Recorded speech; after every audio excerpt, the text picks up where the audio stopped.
Hola a todos. El día de hoy hablaremos de trastornos mendelianos. Como sabemos, Gregor Mendel dedujo las leyes de la herencia a partir de experimentos en los que cruzaba guisantes y estudiaba cómo se transmitían los caracteres de una generación a otra. Esto lo describiremos a continuación.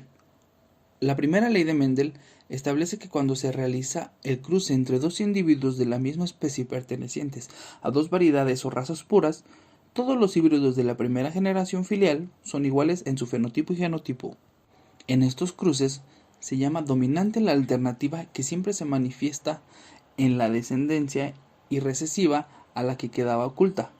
Hoy sabemos que cada carácter está regulado por un gen que puede mostrar diversas alternativas, a cada una de las cuales se denomina alelo. Existen, por tanto, alelos dominantes y alelos recesivos. Cada individuo tiene dos copias de cada gen. En el caso de que ambas sean idénticas, se habla de un organismo homocigoto. En el caso de que sean diferentes, se trata de un heterocigoto. En este cruce, los organismos parentales serían homocigotos y los descendientes heterocigotos. La segunda ley de Mendel dice que cuando cruzamos entre sí dos individuos de la primera generación filial, entre los individuos de la segunda generación filial aparecen caracteres de la generación parental que habían permanecido ocultos en la primera generación filial.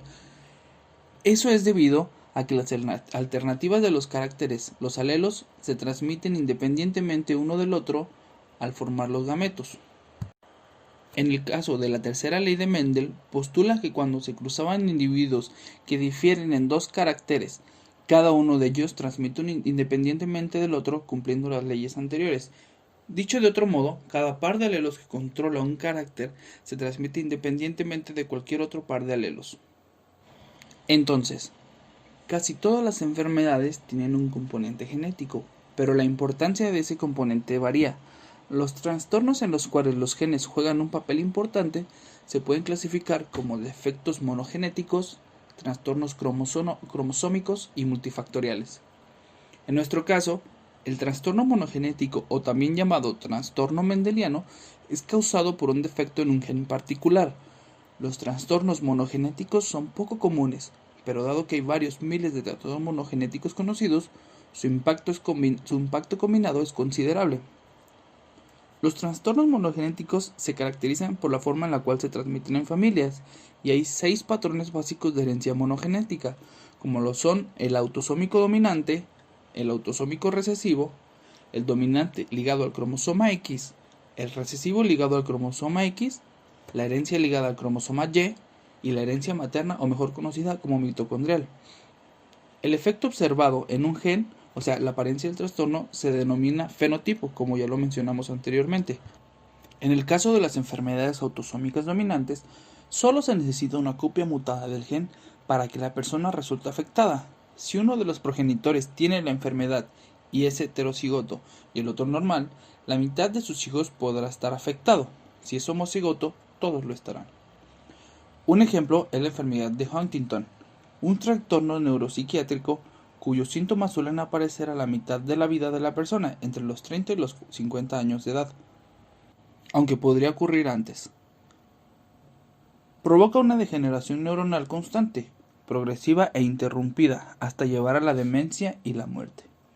El rasgo externo más característico es el movimiento exagerado de las extremidades, la aparición de muecas repentinas y la adopción de posturas dolorosas.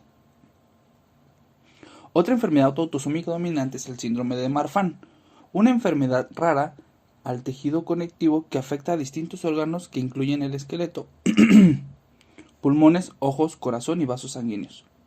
Se caracteriza por un aumento inusual de la longitud de los miembros. Esta enfermedad se asocia a un gen situado en el cromosoma 15 que codifica la proteína llamada fibrina, que es esencial para la formación de fibras elásticas del tejido conectivo. Sin el soporte estructural de las fibras elásticas, muchos tejidos presentan una debilidad que puede conducir a distintas consecuencias dependiendo del órgano al que se le vea afectado. Enfermedades autosómicas recesivas. Puesto que son recesivas, para que se manifiesten se necesitan 2 copias del gen mutado en el genoma de la persona afectada. Se transmiten por los cromosomas no sexuales o autosomas.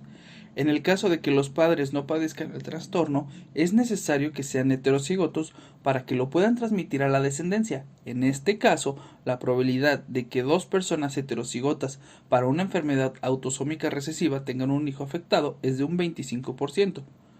Un ejemplo de enfermedad autosómica recesiva es la fenilcetonuria.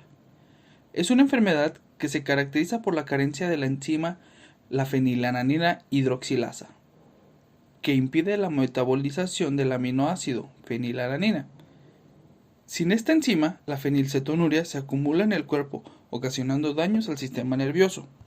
La fenilalanina interviene en la producción del pigmento de la melanina, por lo que las personas afectadas tienen la piel, los ojos y el cabello más claro que las personas que no padecen la enfermedad. Otros síntomas pueden ser el retraso mental, la hiperactividad, movimientos espasmódicos y temblores, etc. Cuando la enfermedad no se trata o no se evita la ingestión de alimentos con fenilalanina, se puede producir el olor a moho en el aliento, la piel o en la orina. Enfermedades ligadas al sexo. Como ya se ha comentado, las alteraciones de aquellos genes que van situados en los cromosomas sexuales pueden manifestar una forma de herencia particular, a diferencia de los autosomas, cuyas parejas de cromosomas tienen los mismos genes y en el mismo orden. En los cromosomas sexuales no se tiene esta información genética, salvo en una pequeña porción de los mismos, que es la zona en la que se aparean la meiosis. En general, el término ligado al sexo se suele referir a los alelos recesivos ligados al cromosoma X. Sin embargo, como veremos más adelante, también existen enfermedades causadas por alelos dominantes situados en este cromosoma.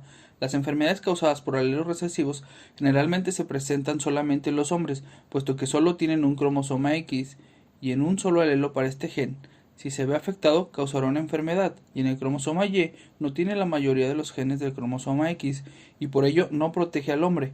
Los ejemplos más conocidos son la hemofilia, que es la capacidad de la sangre para coagularse, o el daltonismo, también conocido como la ceguera a los colores.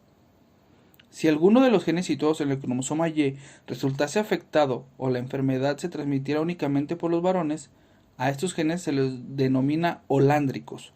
Un ejemplo muy clásico es la distrofia muscular de Duchenne, que es una miopatía de origen genético que ocasiona la destrucción del músculo estriado con herencia ligada al sexo. Este tipo de enfermedades suele comenzarse en edades infantiles y se caracteriza por una atrofia progresiva de los músculos, la pérdida de los reflejos, etc. Son enfermedades progresivas que terminan con graves limitaciones o con la muerte. También ligada al cromosoma X está la enfermedad de Kennedy, que es un trastorno neuromuscular progresivo que se caracteriza por la degeneración de las neuronas motoras, lo que da lugar a la debilidad muscular en las extremidades, atrofia muscular, atrofia en la lengua y en el mentón, que se manifiestan en alteraciones al tragar y hablar. Los hombres afectados muestran a menudo ginecomastías, atrofia testicular, la fertilidad reducida debido a la inestabilidad de andrógenos, y muchos suelen sufrir diabetes.